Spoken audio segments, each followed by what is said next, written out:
皆さんこんにちは。車いじりバカです。今日はですね、私の愛車コペンを紹介したいと思います。なぜ今更お前コペンの紹介しとんねんと思っておられる方いらっしゃると思うんですけれども、実は先日信州で B オフというオフ会に参加させていただきまして、その時にですね100台以上のコペンを見させていただいて、動画にも上げさせてもらったんですけれども、その動画を編集している時にはたと気づきましてですね、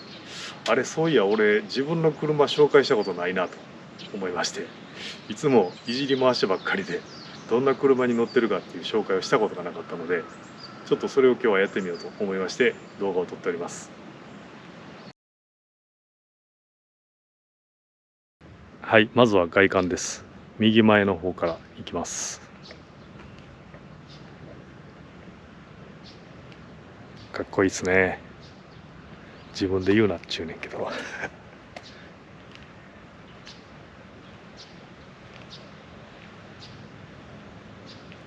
この旧型のコペン L880K なんですけども、もうこれはどこへ行っても褒められる可愛さとかっこよさを、両立しているすごくいいデザインだと私は思っています。女性には可愛いねって言われるし、男性からもかっこいいねって言ってもらえるし、割とお年寄りからもこの車なんていうのとか、すごい可愛いかっこいい車だねって言ってもらったりします。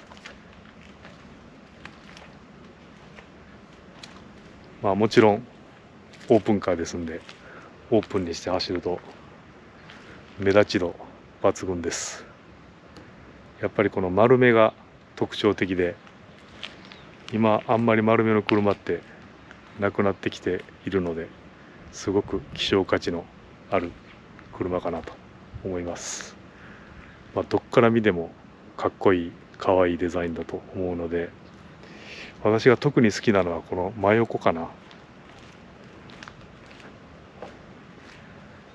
なんかこう絶妙なバランスというか、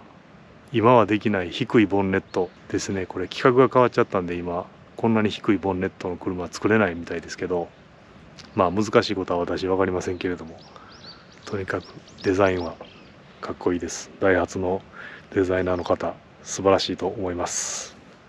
はい、そしたら前の方から順番にご紹介したいと思います。はい、私がコペンの紹介をするというと、どうしてもいじり箇所の紹介になっちゃうんですけども、ご容赦ください。コペンそのもののことを詳しく述べている方は他にもいっぱい動画が上げられているので、そちらをご覧いただければと思います。私が独自にいじったところを紹介していきたいと思います。なんせ私車いじりバカなんで。まずはナンバープレートですね。これは普通のなんてことはないシルバーのこういうフレームを買ってきてつけております。次にですね、グリルですね。これは動画にも上げてるんですけど、私これ純正のグリルを改造して自分で作りました。よく見ると全然違うんですけど、アルティメットエディションについている、グリルとよく似てるので、私はこれをなんちゃってアルティメットエディショングリルと呼んでおります。近くで見ると荒だらけですけど、遠くから見たら結構輝いているのでとても気に入っています。ライトは私ほぼいじってません。ハイビームだけ白っぽいのに変えました。というのはロービームがこれ HID で結構白くて明るいんですけど、ハイビームがすごくハロゲンで黄色かったので、ちょっと電球だけ青いですね。でもこれは遠くから見るとほとんど分かんないです。はい、あとですね、このスモールライトがデイライト代わりにつくようにちょっと配線をいじってやってます。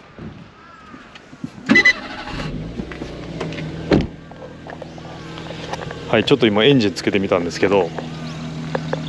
こういう感じですね。ちなみにスモールライトは LED に交換してます。なので割と今日はちょっと曇り空なんで明るく光ってるかなと思います。これもちろんデイライトにしてるので、走行中はリアは光ってないです。でどういう風にいじってるかというと、これ不要な時はここを押すと消えて、ノーマル状態になるようにしています。これでもちっちゃい車で気づかれないことがすごく多くて、安全面でもいいかなと思ってますので、私はデイライトはいつもオンにして走っていますかな。あとはそうですね、ここは外して塗装しました。ワイパーももうサビサビだったので塗装しました。はい、あとこの右のフェンダーですね、ここ娘がどっかでぶつけてきまして、この辺りがざっくりもうへこんじゃってえぐれちゃったので、中古の右フェンダーを買ってきて取り外して取り替えました。なのでまあすごく安く自分で修理できたということで喜んでおります。あとですね、あんまり近くで見ちゃダメなんですけど、ここもですね、何やってる時だったかな、バンパーを外して車いじってる時にここに養生テープを貼ってベリベリって剥がしたら塗装ごと持っていかれまして、ここは自分でペンキ塗って修理しました。まあ遠くから見たら全然わかんないですね。はい、わかんないと思ってます。その他ですね、この車2006年式なのでもう17年落ちになります。私も買ってから6年間青空駐車してますので、まあ相当ボンネットとか塗装はやれてきてます。こういう見えるかな、傷というか、これも塗装が剥げて、あ、ちょっとこれ塗装浮いてきてるな。あ、これやばい、嫌なもの見た。なんとかしないとやばいっす。あらまあバンパーとかはですね、よくよく見るとこういう風に、これも全部娘にやられちゃったんですけど、これは違うかな、もともとかな。この辺りは実は適当に塗ってますが、本当はちゃんと修理したいです。後ろはほとんどいじってないです。あ、このアンテナですね。なんかこれ短いのに変えちゃう人多いんですけど、私はこれ結構気に入っていて、なんかラジコンみたいでコペンの可愛さを増幅してる気がするんで、私は気に入ってこの純正アンテナそのまま使ってます。一回ここがもうボロボロに劣化しちゃってたので、新品のパーツをディーラーで注文して買ってつけました。後ろはほとんどいじってないですね。純正のままです。ダダダディステッカーを貼ってステッカーチューンしております。いつの日か販売したいと思っております。リアカメラこれつけました。ナビをつけたので、その時に配線をしてあそこにつけてます。まあ本当はもうちょっと見えなくしたかったんですけど、まあしょうがないですね。これは妥協してます。わかんないですよね。そしたらエンジンルームとかその辺をご紹介しましょう。ちなみにコペンのボンネットはここから開けます。よいしょ。まずはですね、はい、ボンネットダンパーをつけております。このバーはつかなくていいと。これめちゃくちゃ便利ですね。なぜボンネットダンパーをつけたかというと、私別にこんなもんいらんやと思ってたんですけど、コペンのボンネットってアルミでできてるんで、すごい軽いんですよね。本当に軽いです。で、このバーで支えてこの辺りで車の作業をしていて、何回かですね、ボンネットが風で煽られてこうやって浮いちゃって、でバーが外れてバタンって勝手に閉まると。で、私この辺りで頭ぶつけそうになりまして、ちょっともしかしたら頭ざっくりいってたかもしれないと思って、それからちょっと怖くてですね、ボンネットダンパーをつけました。まあつけるとめちゃくちゃ便利。まあ風の中でも車いじりができるし、こうやって開けてもいちいちバーつけなくていいんで、私のような車いじりバカはしょっちゅうボンネット開けるんで、すごく良いかと思っております。あとですね、コペンよくバッテリーが上がるんですよね。なんでよくバッテリーが上がるかちょっと私よく分かってないんですけど、どうやら停車してる時でも割と電気を使っているようです。なのでこういうバッテリー切るターミナルっていうんですかね、これを回せばマイナス側が切れるというのをつけてます。特に冬の間は1週間2週間乗らない時はもう絶対切ります。あとですね、タワーバー、これも中古で買ってきて自分でつけました。タワーバーの取り付きはもうあれです、動画にしてますけど、このボルトがアクセスがすごく難しくて工具が入らないんで苦労しました。あとタワーバーをつけるのにこのヒューズボックスを移設しないといけないんですけど、これは私 DIY で移設しました。これのやり方はミンカラに載っけたんで、またリンク貼っときます。こうやってやるとタダで移設できます。干渉もないです。タワーバーもバッチリつきます。これなんて言うんだろ冷却の効率を上げるものだと思ってるんですけども、 D スポーツの純正とかでも出されてるやつをネットで型紙を出してくれてる人がいたので、アルミを切ってですね作りました。私こういうのの見た目はですねあんまり気にしてなくて、効果がありゃいいと思っちゃうタイプなんで、めちゃくちゃ汚いですけどつけました。あとこれもですね、これ何やってるかというと、これがターボのタービンですかね。ここすごく熱くなるんで、手を触れるなっていうマークがあるんですけど、すごく熱くなって、この熱がこの辺りに直接こういっちゃうらしくて、それを防止しているパネルになります。これもネットで型紙を出してくれてる方がいらっしゃったんで、それをダウンロードして自分で切って作りました。あとエンジンルームはいじってるとこほとんどないですね。エンジンは実はもうほぼほぼ純正です。これエアクリは穴も開けてないですし、何もしてない。一応水抜き穴っていうのがあって、そこに線がしてあるんですけど、それだけは抜きました。下からも空気吸ってくれたらいいなと思って。象の鼻っていうんですけど、このずっと先に口が伸びてまして、そこからしか空気吸わないんで、割と効率が悪いと言われています。なんで水抜き穴だけ線を抜きました。エアクリは D スポーツのフィルターを使ってます。後ほどお見せしますけど、この車 D スポーツのスポーツ ECU 入れてるので、その関係でこれも入れました。なのでプラグもスポーツ ECU のものが入ってます。ちょっとネか何番とか忘れちゃいましたけど、あとですね、もうこうやって見るといじりまくっとるなこれ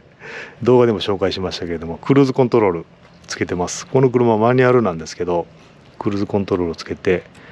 このスロットルをこのワイヤーからも引っ張ってくれるという風にします。これは高速走行めちゃくちゃ重宝してます。この間 B オフで3時間4時間走ったんですけど、高速でもこれがあるおかげですごい楽でした。はい、これも取り付け動画に上げてますので、もしよろしければご覧ください。あとはターボの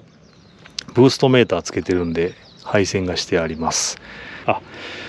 といじったのは、これも動画に上げましたベルト3本、この狭いところにあるんですけど、これは交換してます。あとエンジンマウントがこの車3箇所ありまして、一つがこのエアクリの向こう側だったかな、この辺りについてます。でもう一個が左側のタイヤのこの奥にもう一つで、3つ目がですね、この奥、はるか彼方、あそこ見えるかな、ちょっとシルバーに光り輝いている新品部品がありますが、あれ割と最近買いましたが、この3つのエンジンマウントでエンジンがフレームに乗っかってるんですけど、全部買いました。これ変えるとすごいエンジンの振動が滑らかになって、新車とまでは言いませんが、すごくフィーリングが良くなりました。詳細はまた動画を見ていただければと思います。あと何やったかな。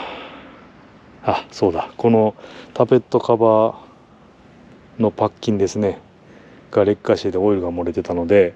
変えましたがですね、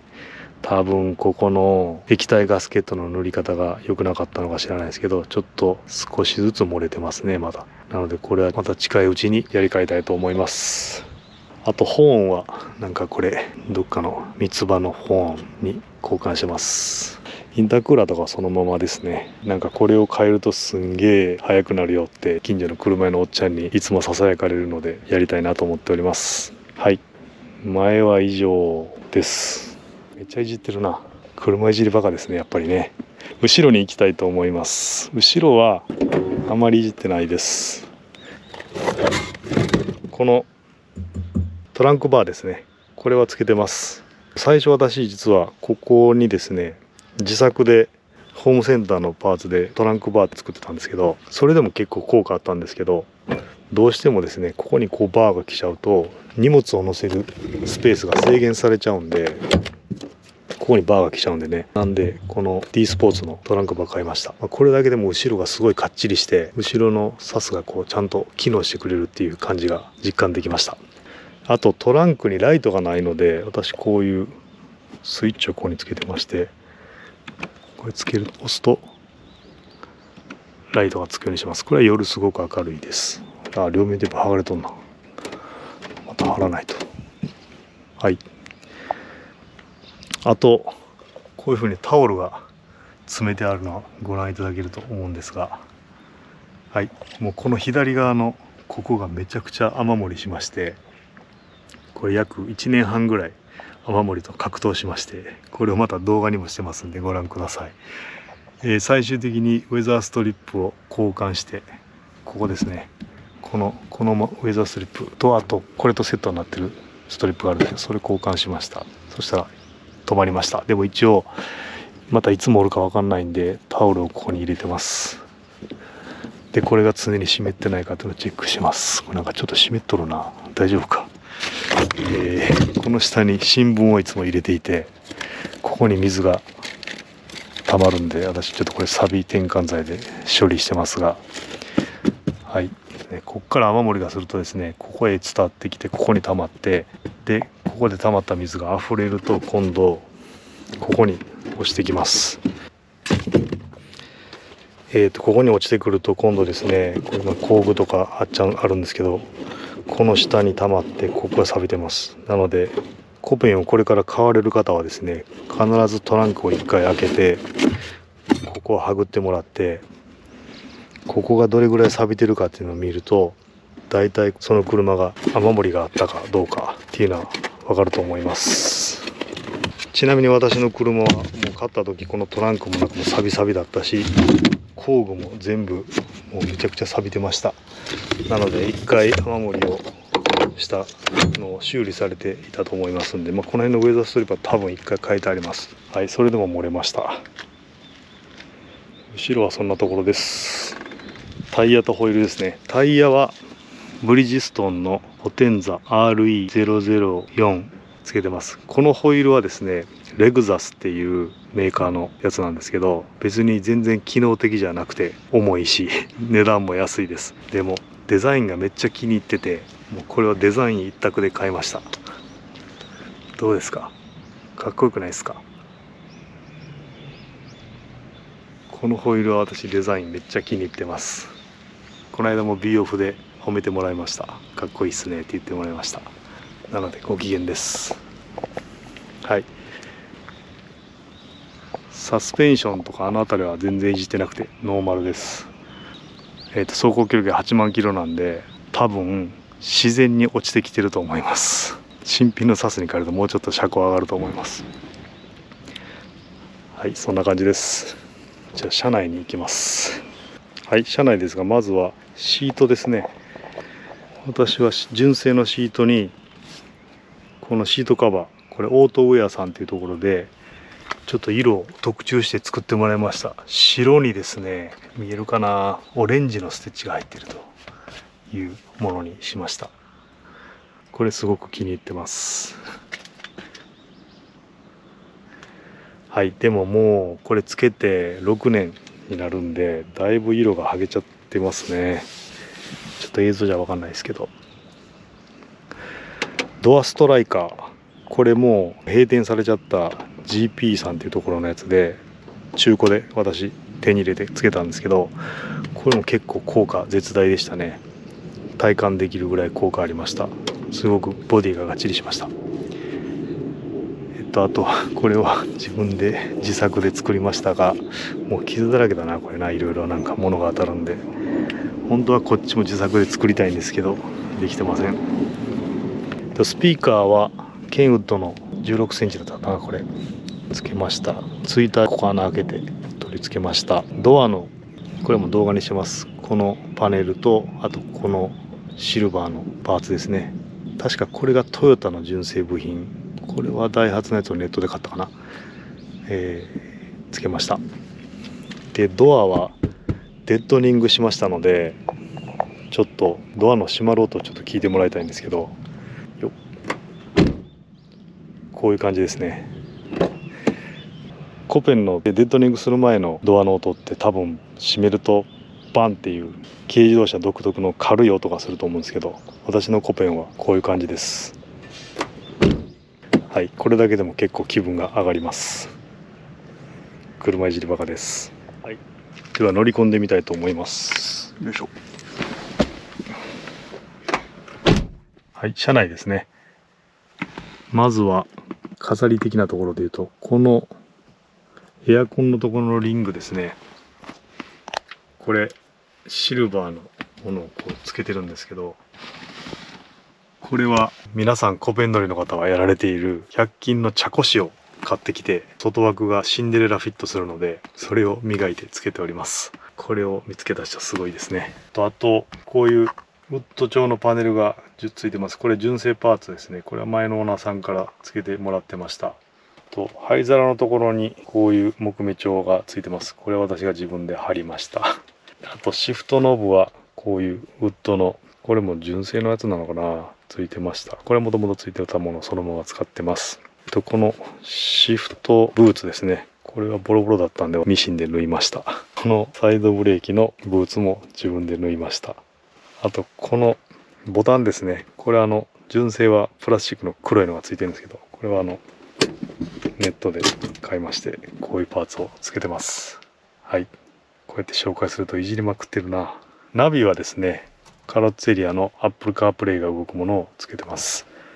携帯の固定の仕方なんですけど、コペンなかなか場所がなくて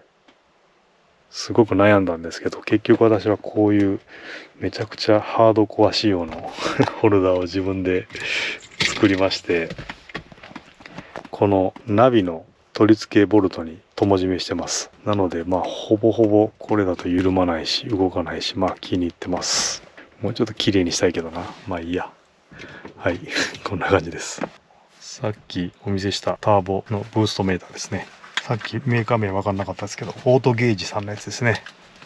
はい、エンジン始動すると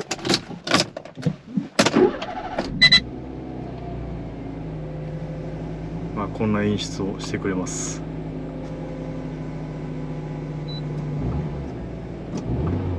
こういう感じです。夜ライトをつけると、こういう感じでコペンのメーター系のライトは夜赤くなるので、これで色を合わせてます。あとですね、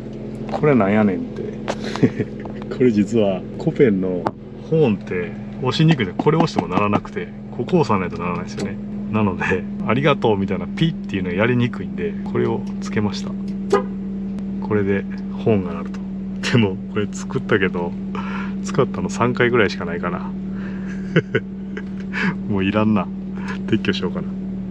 あとさっきのこれはですね、デイライトオンオフボタンです。温度計をつけてます。ここにですね、パワーウィンドウのオンオフスイッチっていうのがあって、コペンなんでパワーウィンドウのオンオフスイッチいらんよねと、なぜここにあるんで、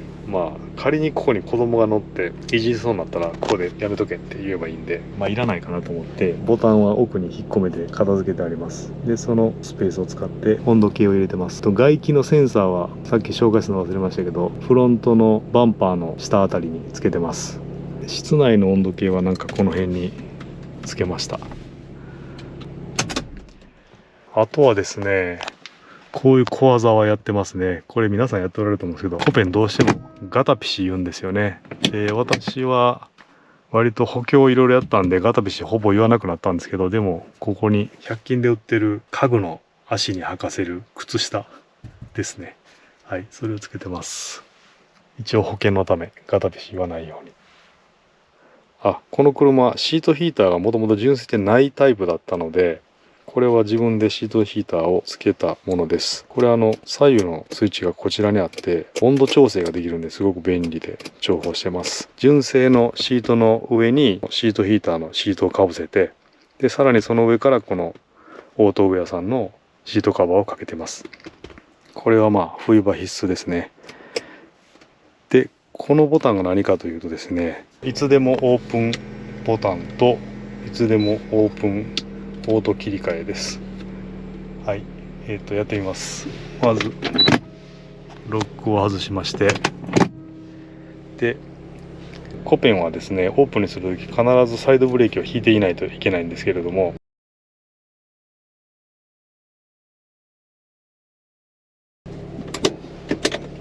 このボタンを押すとサイドブレーキを引いたと同じ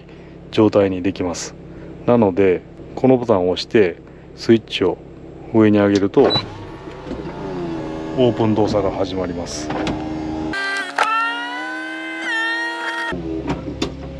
でこれなんでこんなもんつけてるかというとですね、走ってる時に信号待ちとかで今のこの一瞬にオープンにしたいっていうタイミングがあるんですよね。でその時に、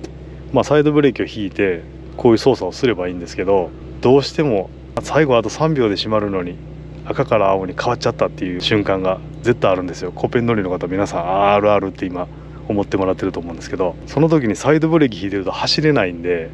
後ろにも迷惑かけちゃうしちょっと困ったことになるということで、これを押しておくと